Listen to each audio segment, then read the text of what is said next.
right. Welcome, everybody. And my name's Dan Hartley.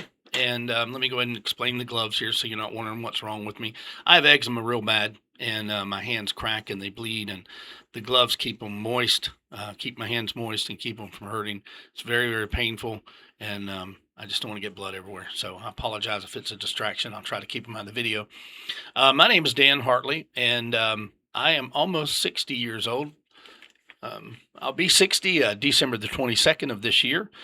And I tell you my age because you kind of get an idea of the era I grew up in. I grew up in the South here in North Florida, and we went to church every Sunday night, and every Wednesday night. And my parents weren't regular churchgoers, but my grandmother was, and both my grandmas were actually. And so I grew up in church. I grew up reading the Bible. I went to um, I don't know what you call it, Bible summer camp or something. And we went to that every year somewhere. Some church had it, and they always felt it was important. My grandmother felt it was important to get us there, and I grew up. I wasn't part of the Pentecostals as the church Pentecostals, but we were Pentecostal. We believed in speaking in tongues and laying on of hands and people falling out and things like that. We didn't handle snakes. That's probably the only difference. And that was on my dad's side. And then on my mother's side, her mom and dad were what I call the dignified Southern Baptist.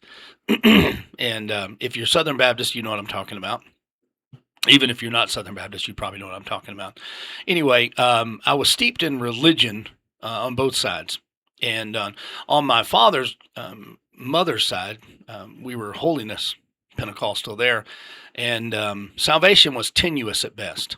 And it was based on performance. And there was always the fear that you just may not make it to heaven. You may spend eternity in hell burning forever. And because of something you did or something you didn't do.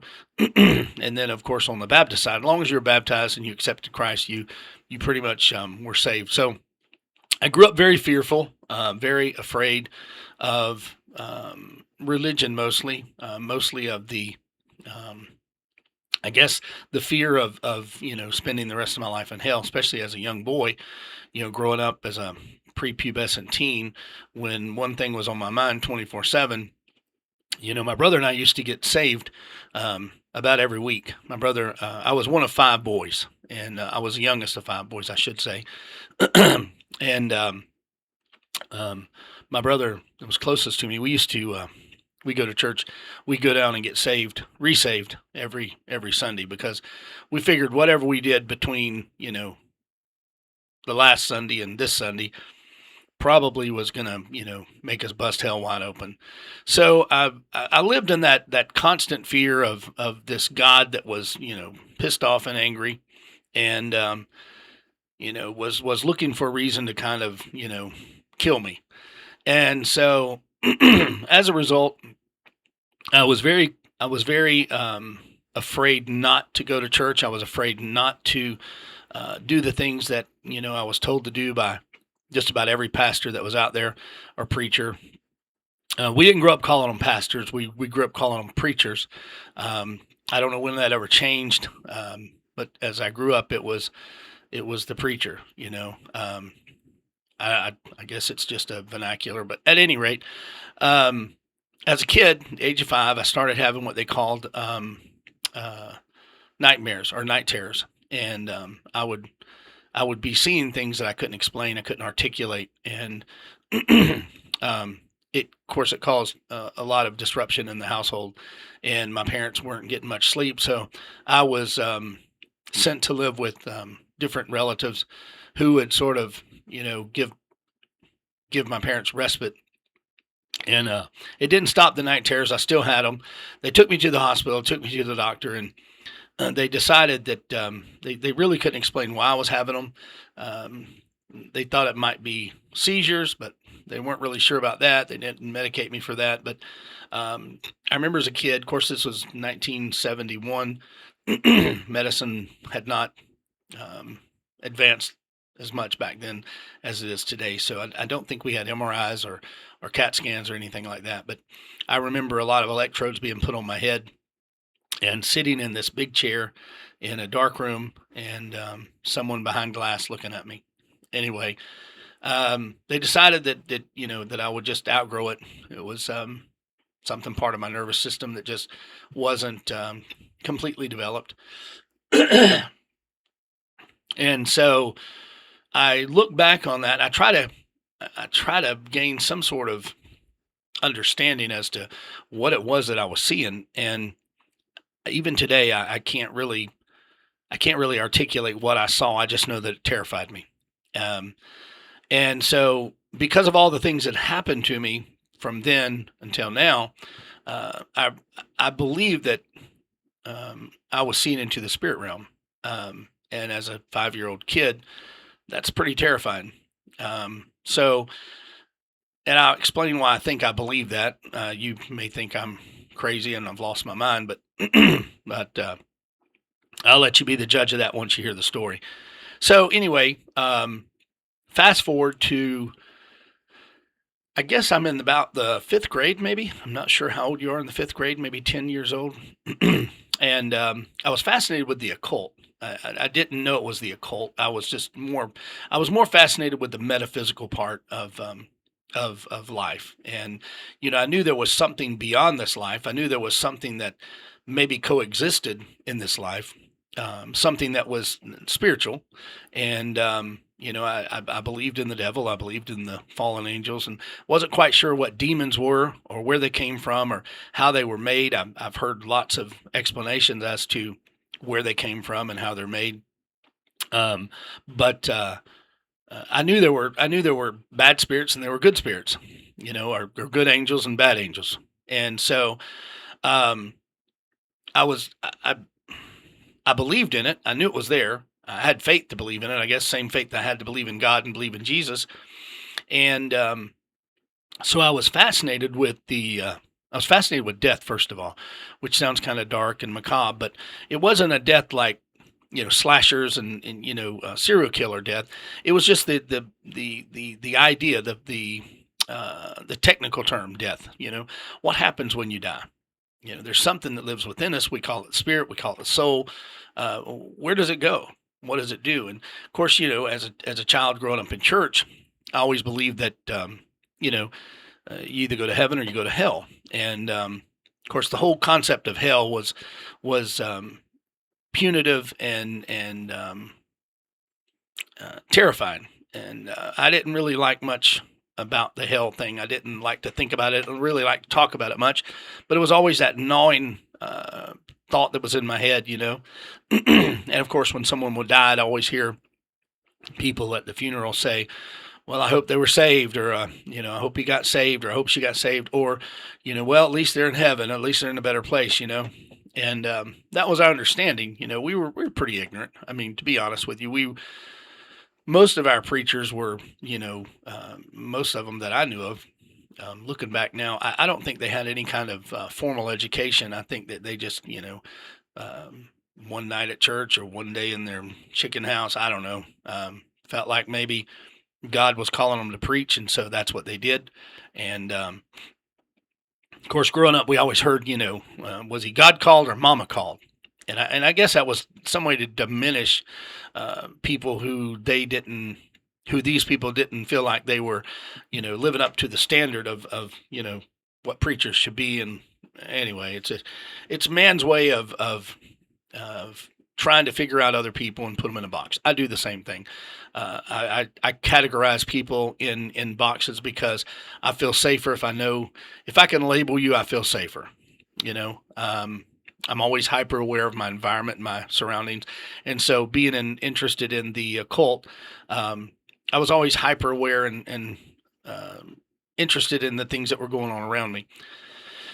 And so I remember in fifth grade at the small elementary school that I attended. In fact, I think there was only 2 elementary schools in the whole county at the time. We were a very small county, very small community. Of course, that's all changed now, but back then it was a small community. Everybody knew everybody, and there was a book in the library. The only one that I could find was a book. It was a little paperback book, and it basically talked about ESP. And back then, like I say, we didn't really have all the information we have like we do today. We didn't have the internet for sure, and whatever information you did get was in the at the library, either the local library or the school library, and of course, Encyclopedia Britannica came out every year with a new edition, and so our resources were really limited, and so I found this one book and I read it, and it was about ESP, and it was transcendental meditation and out of body what do they call that? Well, anyway, you know what I'm talking about. When your spirit moves, and I studied the Native Americans who would smoke the peyote and have what they call a spirit walk. And so, there were documented cases of religious groups and ethnic groups that would use drugs to sort of slip into, I guess, the other realm.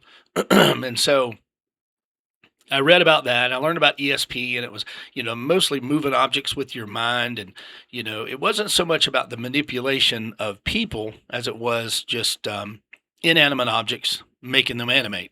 And, of course, I was steeped deep in the Disney, the early Disney stuff, which all of it had magic and powers and witches and warlocks and things like that in there. And so I remember the movie Bedknobs and Broomsticks, and the young lady on there, Angela Lansbury, the actress who played the lady who was learning to do witchcraft, basically, which I find kind of interesting because when Harry Potter came out, all the Christians were losing their minds about their kids reading Harry Potter because it had witches and warlocks, and I'm just like, we grew up with that. Disney magic was, I guess it was okay because Walt Disney said it was okay, but it was, I guess it was the dichotomy of it all, and the hypocrisy, really. And so as an adult, I look back and I'm just like, this is crazy. Anyway, so I read this book. I consumed it, really, because I was so interested in that stuff. And I went to my grandmother, my mom's mom. She was very open to this. My other grandmother, my dad's mom, was absolutely not open to this stuff at all. And if you even talked about stuff like that, you might get drugged down to the altar, and they would pour a bottle of olive oil over top of your head and pray the demons out of you. So I asked my grandmother, the dignified Southern Baptist one. And she goes, well, okay, yeah, well, that makes sense, She said, you have ESP. And I said, oh, really? She said, oh, yeah. She said, I have it, and your mom has it, and my other daughter has it, your aunt. And I was like, oh, okay. So to me, it was kind of like a genetic thing, We all had it. It just ran in the family. And so I wasn't afraid of it. I wasn't threatened by the idea of it. I just was, I don't know, it's kind of weird to explain, but I wasn't scared. I was, I kind of welcomed it. I mean, I thought, well, that would explain some of the things that I feel, some of the things that I know. There were some incidences where I was able to move something with my mind. I mean, I thought I moved it. My cousin and I, he was like my brother. We did everything together. I mean, he was my hero. I wanted to be like him. He was smart. He could draw. He was just everything I wanted to be, And I really just immortalized him. And he was younger than I was, but we were just inseparable, And I wanted his life so badly. He had what I thought was better life than mine. But anyway, he and I were doing our thing one day, and I said, hey, let's try to use our mind in ESP. And and he was all open to it because his mom did seances, and she was she referred to herself as a white witch. And of course, I know a lot of you right now are just going, oh my God, you're freaking out, and red flags are going up. It's okay. Just listen.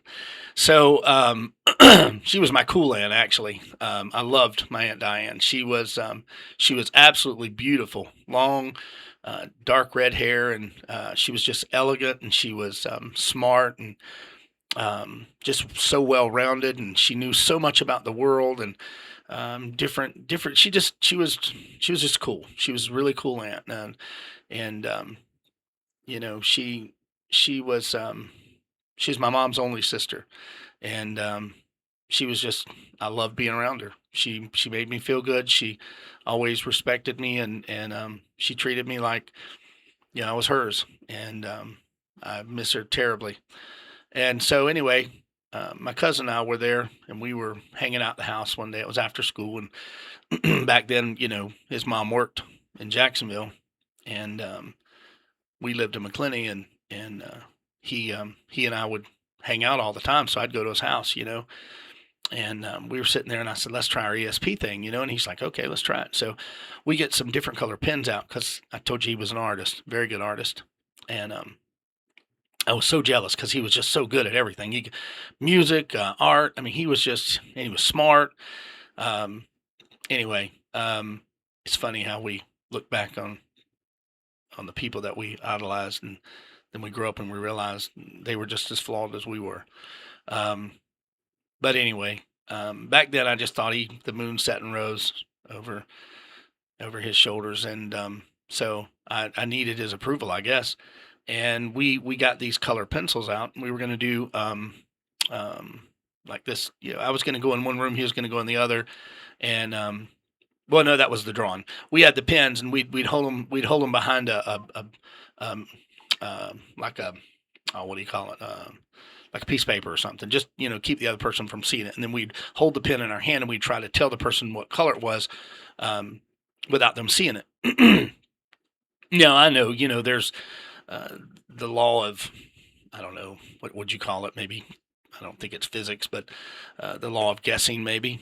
There were, we had several pins, so I mean, there was, one in a 10 chance or whatever. Anyway, we started getting more right than we got wrong, and the more we did it, and maybe we jinxed the science of it by doing it so long. I don't know, but at any rate, we got really good at it, and we thought, well, let's try something else. You go in one room, I'll go in one room, and you draw, and then I'll draw, and then we'll try to tell each other what we're drawing, and we'll see if we compare our drawings.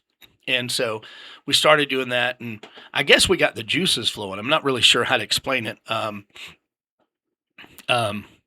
we started drawing the same things, and we were just fascinated by that. And so, of course, this emboldened us a little bit to think that, oh, we're definitely, Jedi mind trick, we're Jedi.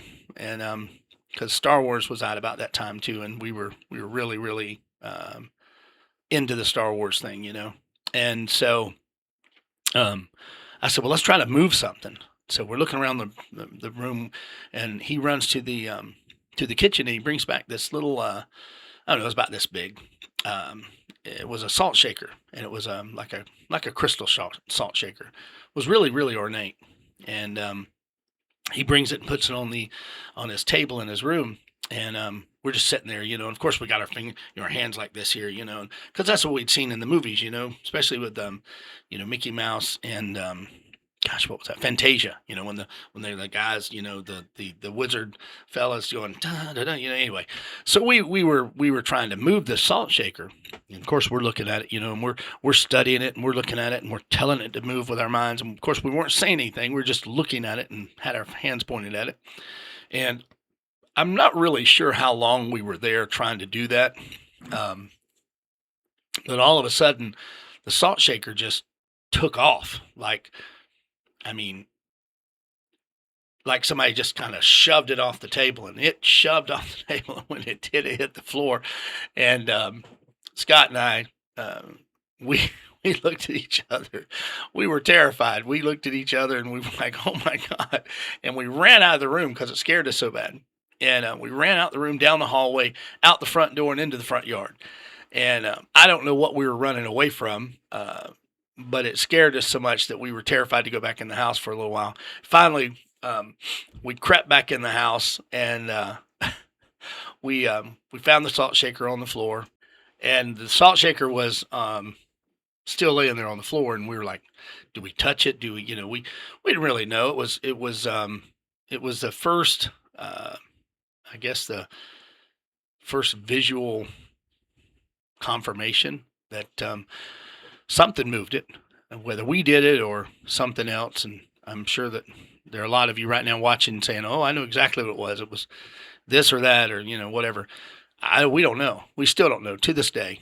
Um, I I remember that because it really really stood out with us, and we talked about it for golly years and years, even after it happened. We didn't do that again. I think it scared us too much, and so through the years we would we would talk about different things, and um, we kind of outgrew that. I guess that desire to do the ESP thing. But I took it a little further, and I would try to leave my body. Now I have a great imagination as a kid, so I probably didn't really leave my body, but I could fantasize about what it looked like from the angle that I was at above myself, flying around. Um, Now, some people believe, you might believe, well, he actually did leave his body. I don't know that I did. You got to understand, I'm a skeptic. Like, that I don't believe anything people tell me because most people they're not very good historians. Um, I spent a lot of time in law enforcement, and so people lie, and I can usually tell when somebody's lying. It's part of the gift, I guess. And oh, my dog's here. All right, I'll be right back. All right, false alarm.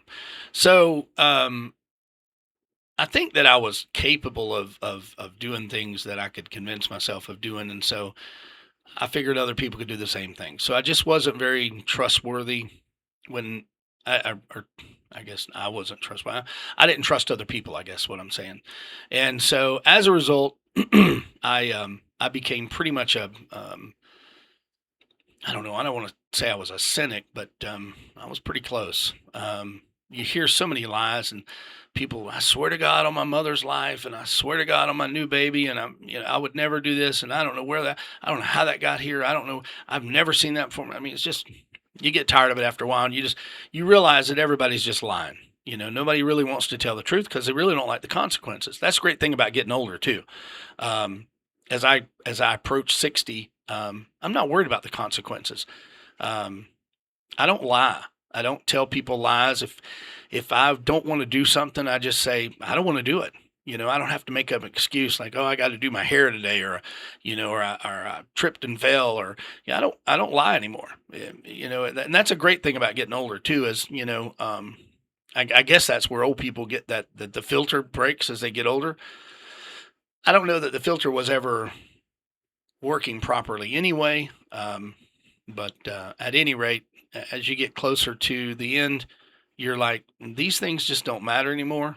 And so telling the truth is so much easier because as you get older, your memory's not great anyway. And so it's always easier to tell the truth. But um, I didn't believe many people.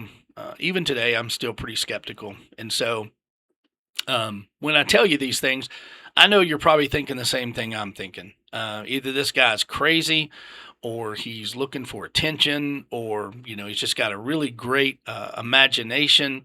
And I mean, there's all kind of excuses. The same ideas and thought process that I'd be going through myself. Okay, so I I liked the idea of something beyond this world because I knew there was something there. I just didn't know what it was. And we didn't have, YouTube. We didn't have the internet. You can do research in the internet and I mean, come up with thousands and thousands of things um, that would support your idea. They call that confirmation bias. You look for the things that you want to hear and you want to see and you want to get, when you hear people say enough times that you start to believe it yourself, and it supports whatever you think. And I see that every day in religion. I see that every day in churches, and not every day, but I mean I see it in people who are convinced that they're right, and so they go out and they try to find the information that supports their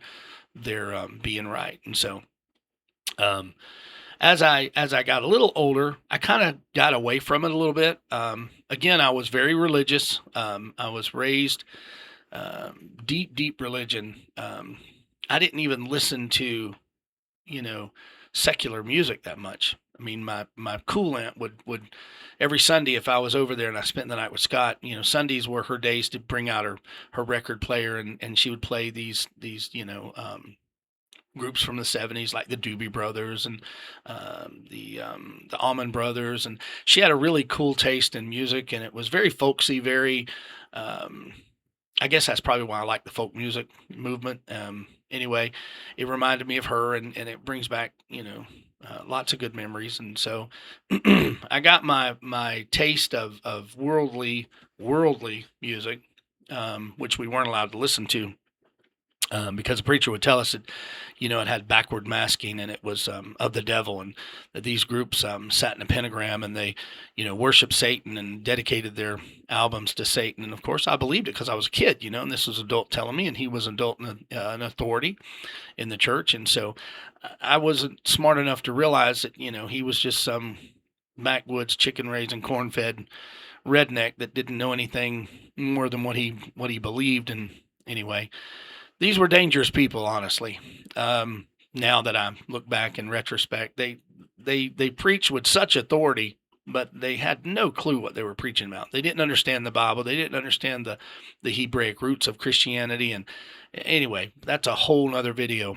So, my cousin came to spend the night with me. We lived in a 2-story house over in McClenny, and I don't think I've ever really talked about this publicly. I've told a few people, but I've told several people in college, but I don't think I've ever really put it on video. So hope I don't get in trouble. But there's a house in McClenny. I won't say where it is because I might get in trouble for saying it. But there is a house in McClenny that we grew up in, and it was haunted. Truly haunted. I mean, it just like the weirdest things went on there. I won't go into any detail. Maybe that's another video, but it got so bad we had to move out. And one night, Scott and I were downstairs, and some things went on, and I won't go into any details, but it was pretty terrifying stuff. And we ran upstairs to where my parents were and jumped in bed with them. We were so terrified. And these things just went on.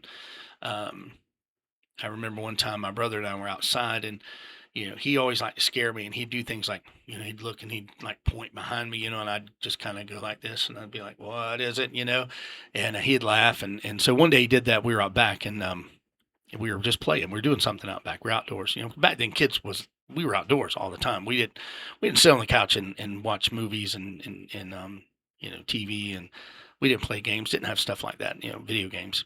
Anyway, we were outside playing. And my brother, he was facing the house and my back was to the house, and he looked up and he had this really fearful look on his face. Now, my brother was not afraid of anything. I mean, anything.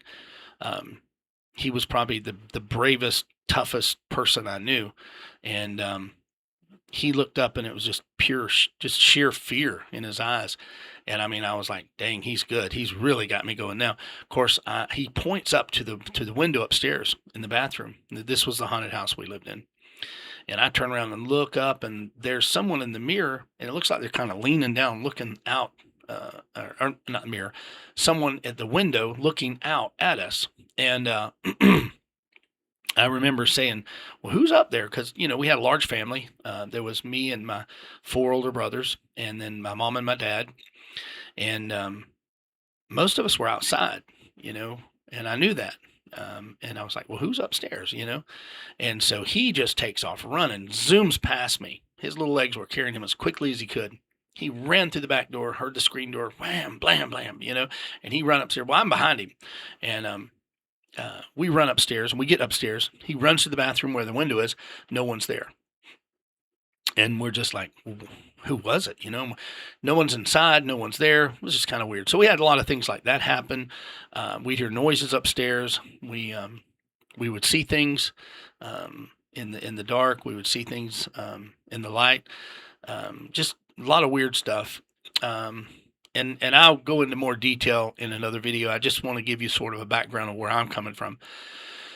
So it seemed to be to me, and I will also say that I participated in seances that my aunt had put on, and we did the Ouija boards and stuff. We did all the things we probably shouldn't have done.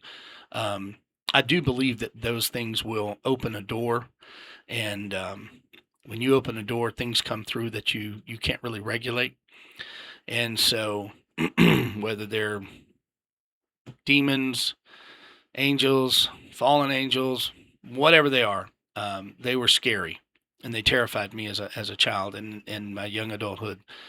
Anyway, I was always kind of drawn to that, and it seemed to be drawn to me as well. And of course, I'm sure it had a lot to do with me setting the stage early on, and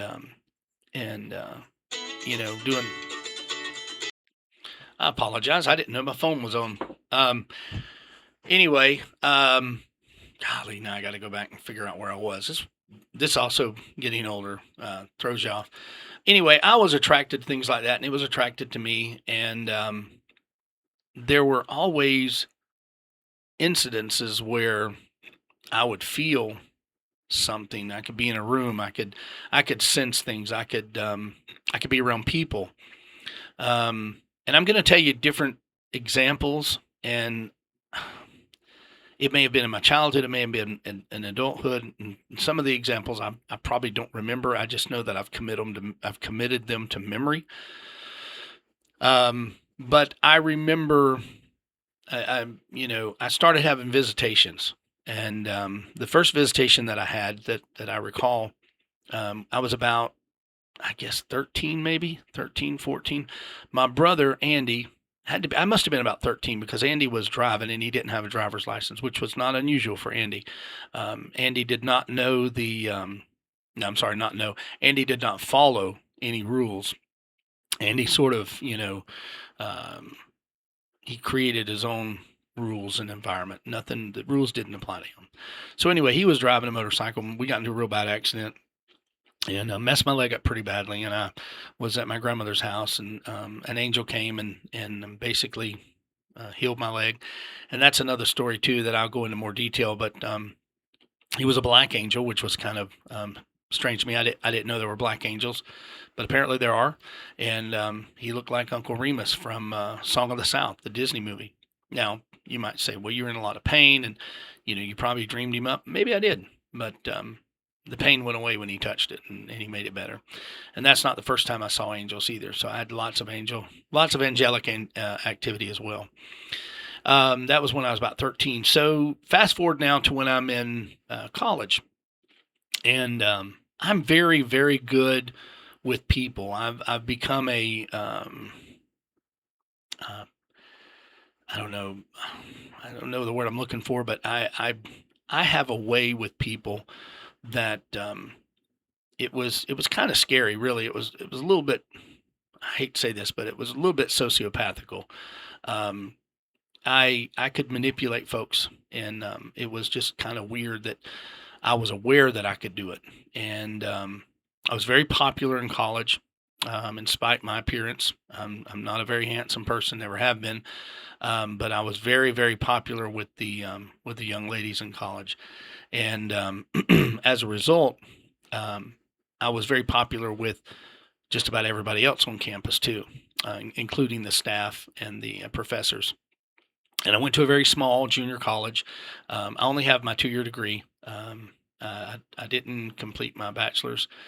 But at any rate, I was in college, and I was just kind of, taking the basics, English 101 and, humanities and all the things you have to take to, to prepare to get your AA and then transfer and get your bachelor's.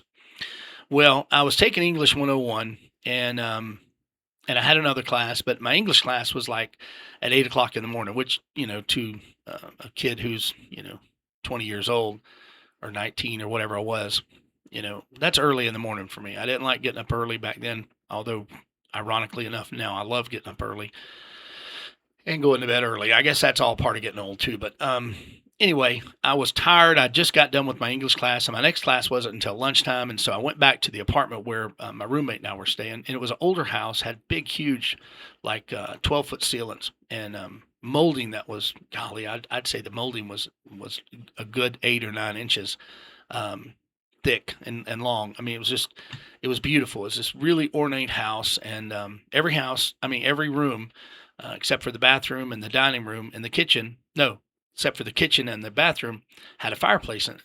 And it was, I guess, it must have been built back in the turn of the century, but it was a big, beautiful house, and they'd cordoned off part of the house and made one half an apartment and the other half an apartment. And we had the first part of the apartment in the front, and it was a beautiful, beautiful house. And we just thought we were so cool because we lived in a house, we didn't have an apartment or anything like that. And a lot of people lived in trailers and things like that. But we thought we were cool because we lived in a house, had windows from floor to ceiling. Anyway, I'd come home from school, from college, and I was tired, and I didn't want to crawl in the bed and go to sleep because I knew I wouldn't get up for my class. So I just sat down in this chair. We had this chair, and I really don't even know where it came from. We may have found it near a dump or something. I'm not sure. It was this mustard colored velvet high back chair. And we thought it was so cool because we had it in we called it the music room. And because we had this big hi-fi stereo system that was about, I don't know, maybe 4 feet tall, and it had all the buttons and gadgets and things, and the speakers were just as tall, and that was where we entertained the girls basically. And we tried to be cool. We were trying to be something we weren't. But anyway, regardless, we had this big chair in there, and it was in a room with the fireplace and floor to ceiling windows. It was just really a beautiful room, really. And I sat in this chair, and I just kind of plopped in the chair, and I'm just like, oh man, this is so comfortable. And I laid my head back, and I didn't really fall asleep. I know you'll probably think, well, you slept and you dreamt this. Okay, maybe I did. I don't think I did. In fact, I'm positive that I didn't dream it because later in life, someone confirmed that it happened. But anyway, I sat in the chair, and all of a sudden, I realized I couldn't move, like I was paralyzed. And my mother was in nursing school, so I knew a little bit about medical stuff. And I wasn't a nurse yet. I did become a nurse later, but um, I was smart enough to realize that something was going on. And I was in the uh, I was in the chair, and I had each arm on the armchair and I was just kind of relaxed. But I noticed I couldn't move, but I could move my eyeballs. And so I'm looking around the room, and I'm looking at my body, and I'm starting to panic a little bit because I'm thinking maybe I've had a stroke. Maybe I've been poisoned. I mean, everything went through my mind. I'm just 19 years old. I'm just a kid, and I'm freaking out inside. My brain is just, I mean, it's like a whirlwind up there. Every thought going by. What in the world's wrong with me? What's happening? I couldn't move. I couldn't move anything. I could still breathe, and I could move my eyeballs, but I couldn't move anything else. And I noticed to the left of me. Now, I'm just going to say this right now. I didn't do drugs. I was never a drug person. I didn't get into the drug culture. I didn't try marijuana until I was in my 40s. I didn't do acid. I didn't do any of that crap. Okay. I was very much a clean person. I was high on life, so I didn't really need drugs or alcohol. I didn't even really start drinking until I think I was 21. Anyway, so I don't think I don't want you to think, well, you're probably on drugs. You're probably, having a flashback or something. There was no drugs in my system ever. And I sat there in the chair, and I noticed to my left was like a huge iguana. I could see from like where the tail is, and the tail was coming around on the left side of my um, arm, where the armchair was, the chair itself. And it was bizarre because my vision was like super. Like concentrated. It's almost like if I wanted to see the very fabric of the material, all I had to do was look at it and think it, and then as soon as I thought it, I could see the individual um, loops of the material that made up the velvet. It was almost like I had it under a microscope. It was really bizarre. And that was the first thing I noticed that was just really, really strange, is that my vision was like supervision. And I was young and I had great vision back then anyway, not like now. I need reading glasses. But um, I saw this green iguana, and it was huge. I would say it was probably 4 feet long, maybe, including the tail. And the tail was just kind of, doing this here every now and then. Trying to get in the camera here. It's kind of like that, and every now and then it just kind of, do this here, and then it'd do that. And it was just relaxed. And I saw where its claws were in the material, and he had the claws were like in the material. And as I looked at the claws, I could see where the claws were like superimposed. I mean, huge. It was like I could see that at the same time I could see normal, if that makes sense. Anyway, the I could see the material where his claws were in between the two woven parts of the material. It was really bizarre. And he came up around the left side and then around me, and he was talking. I know, talking. Here we go. He's definitely on drugs. He was whispering in my ear, my right ear. Now, he's on my left side, but his head went around the back. I'm assuming, I couldn't tell, but it made sense from the way he was, positioned. And I heard him whisper in my ear, and he said, "If you'll bow down and worship me, I'll give you this."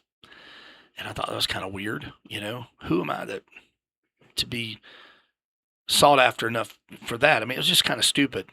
And I'm like, well, and I'm like, okay. And I still couldn't move. I'm paralyzed. And to the left of me was a door that went to like a little small hallway that separated the other bedroom. And then between there was a bathroom. And I'm sorry, I've got a itch in my nose. I apologize.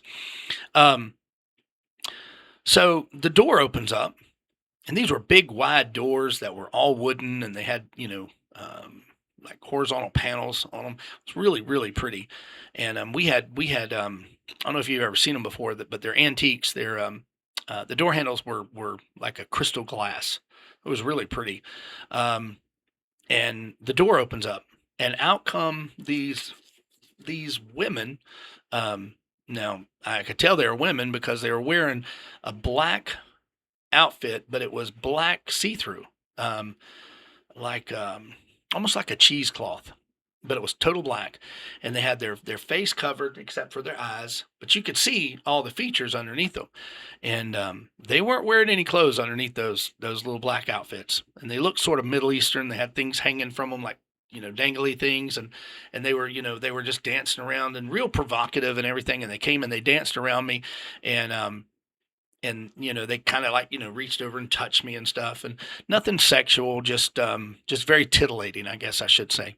And so I'm watching this go on. I'm watching as they come around me, and I'm looking, and I still can't move. I'm still paralyzed. And as they start to leave, he says the same thing again. "If you'll bow down and worship me, I'll give you this." And they go back through the door, and the door closes. I'm like, that's weird. And then all of a sudden, the room just goes completely black.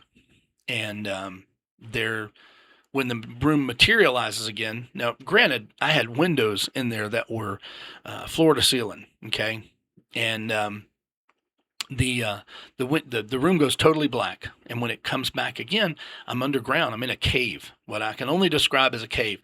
And if I'm staring at 12 o'clock, about 2 o'clock and about 11 o'clock are veins of the cave that just go as far as you can see until it's just dark.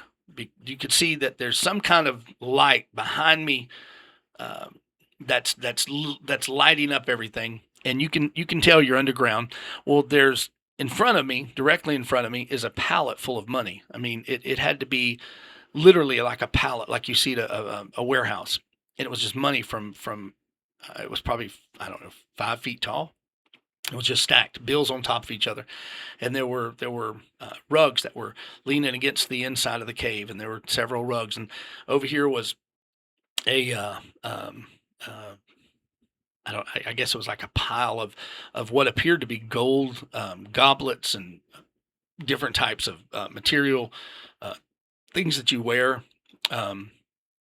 that were all gold. It looked like Aladdin's, where the this is long before Aladdin came out. Disney came out with Aladdin, but comparing it to that, it looked like, the Cave of Wonders where all the gold was and everything.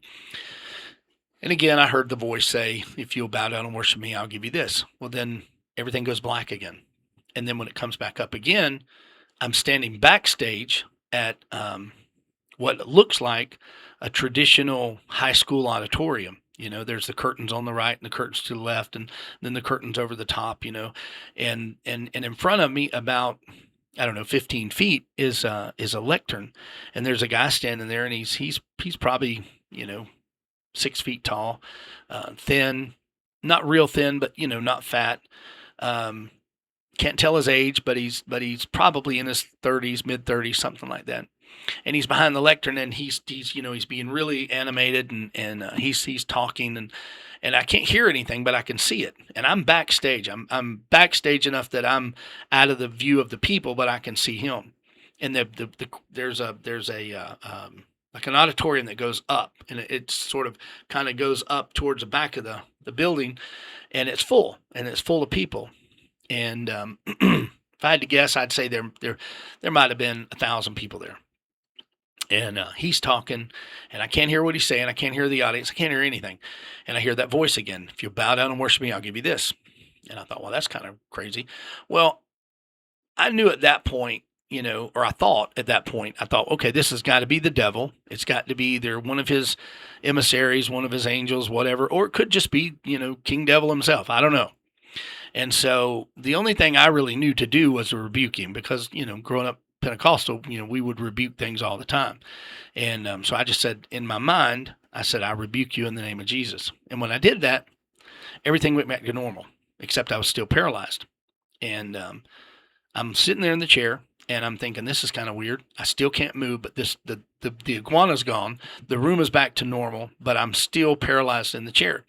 Well, directly across from me was a window, and then to the right of it was the corner of the room, and then next to I guess about 3 o'clock was another window. So the room was very illuminated, and we didn't have curtains or anything like that, or no blinds.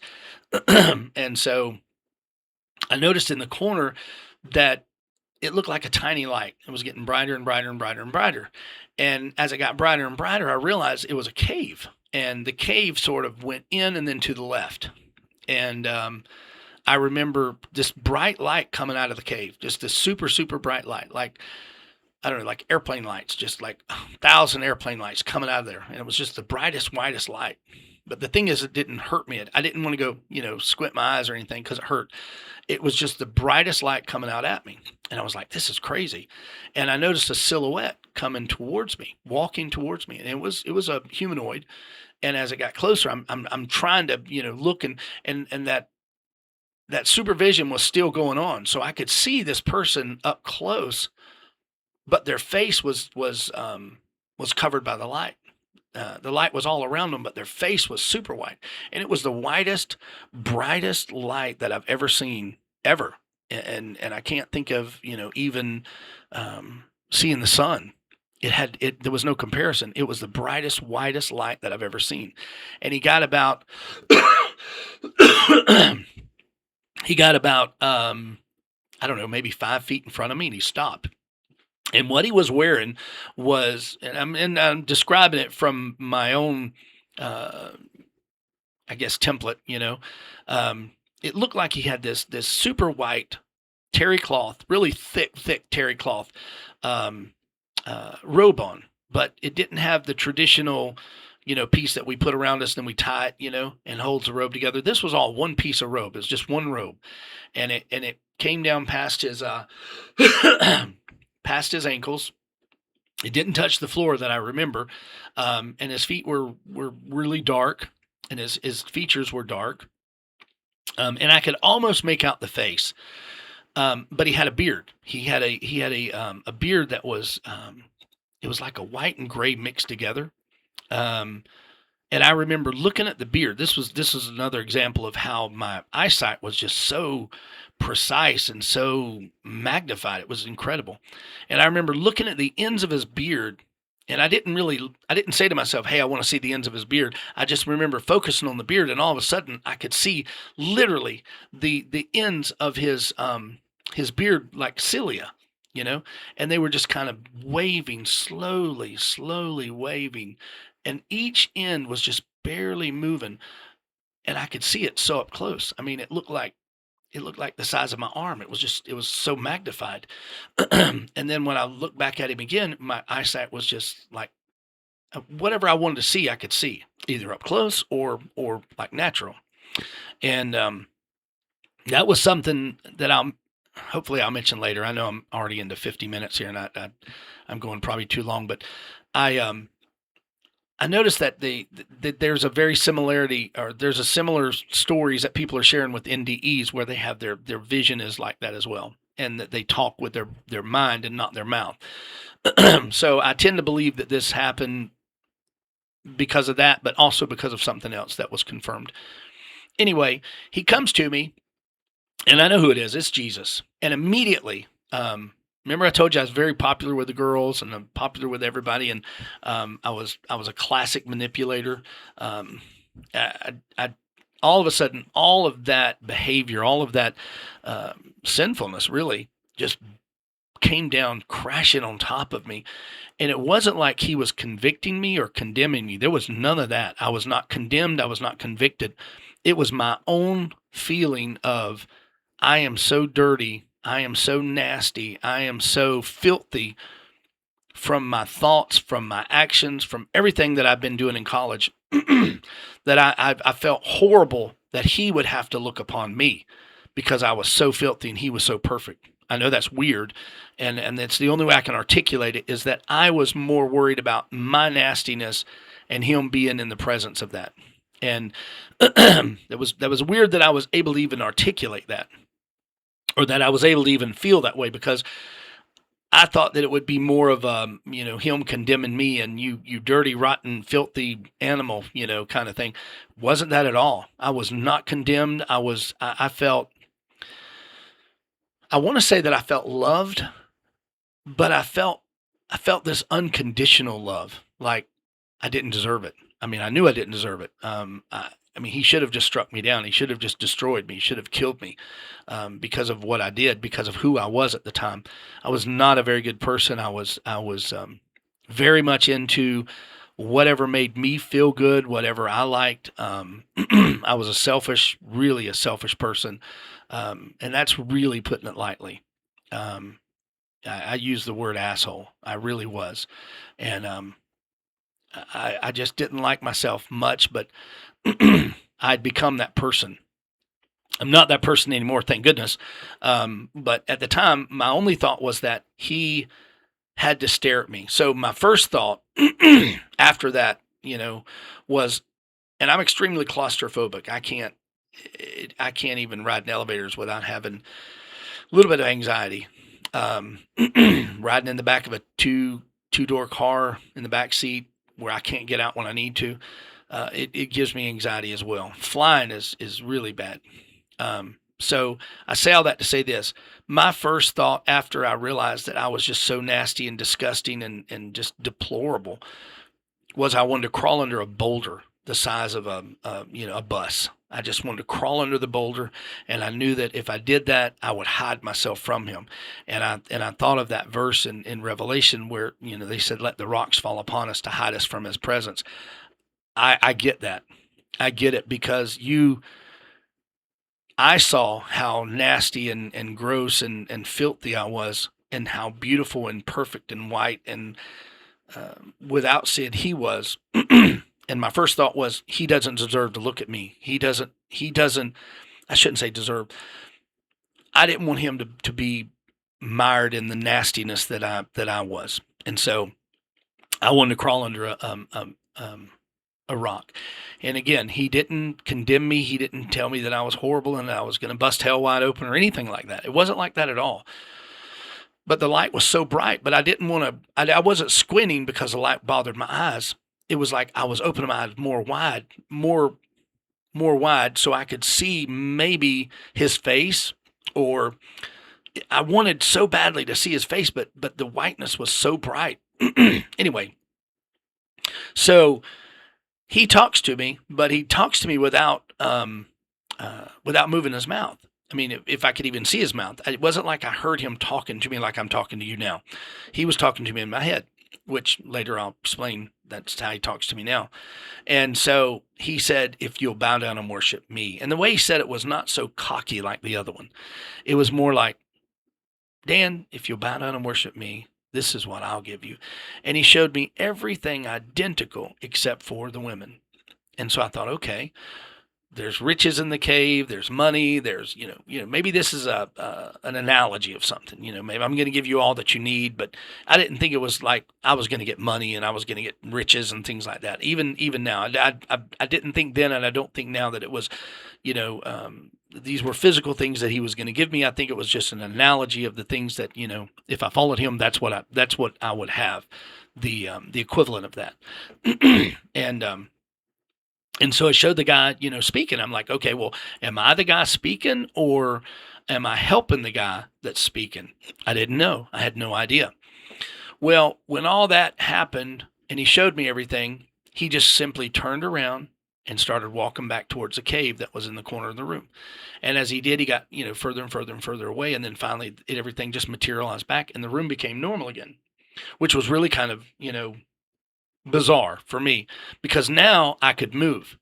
And the very minute that I realized I could move, I fell forward onto the floor and I wept and I wept and I wept and I wept. And I kept weeping and weeping and crying because I felt so horrible about who I was. I felt horrible about what I was. And I thought, I know better. I was raised better than this. And I wept so much that I left literally, I left a stain on the carpet from my tears. And I remember just my face literally planted on the carpet, and I cried and I cried and I cried and I shook and I cried and it was horrible, um, because I was so embarrassed and so I don't know. I was just disgusted by the way I was because he put such a contrast on my life. And I believe to this day it was Jesus. I know it was Jesus. And I was just so undone. I missed my class that day. I didn't tell anybody. I didn't tell my roommate. I didn't tell my girlfriend at the time. I didn't tell anybody. I was terrified because I thought, well, and of course afterwards, I began to think, well, what if I had like a schizophrenic thing? What if I'm schizophrenic? Because, it usually shows up in young adulthood. And I'm like, oh my God, I could be crazy. My mother was crazy. She really was. And she had paperwork and she's in and out of institutions all of her life. And one of my brothers took after her and he was same thing, and I thought, well, maybe that's what's wrong with me. Maybe that's why I feel so different, because I'm schizophrenic. And I thought, well, I can't tell anybody because I know what will happen. Back then they would put you away. We didn't let people just roam free like they do today. They weren't, free range today. Today, like they are today. So back then, I'd have been put in a like a mental hospital or something. So I didn't say a word to anybody. Said no. I didn't tell anybody anything ever. Now fast forward to when, golly, I'm already 58 minutes into it. Um, Man, there's so much to say. There's so much to tell you. But I'm going to stop here, but I'm going to kind of wrap up what I've told you so far, because I really went into a lot of detail on it. I didn't want to waste time doing that.